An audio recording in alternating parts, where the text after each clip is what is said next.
Dewch gyda fi I dreulio diwrnod yn fy mywyd fel myfyrwyr ail flwyddyn ym Mhrifysgol Abertawe.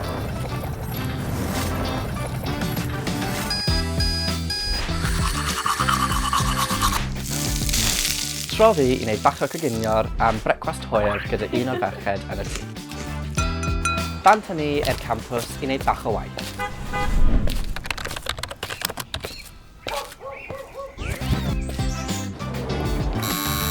Amser darlith nawr, ond chi methu dod mewn. Noswaith da a croeso I newyddion am chwech. Dim ond jwc gan, croeso i'r rai o facilities anhygol yma yn y Brifysgol. Dwi'n mor lycus I defnyddio nhw trwy'r tymor I dysgu am y byd go iawn cyfryngau a chathythrebu. Am tra'n bach mwy o fwyd, dwi'n mynd I cyrff fy ffrind hyfryd Jess yn y harbwr. Nôl â fi I weithio, yn y chlyfrgell y tro hwn.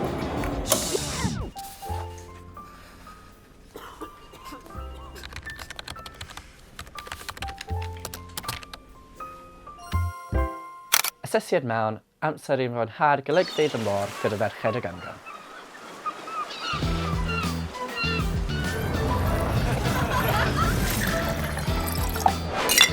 Iechyd da!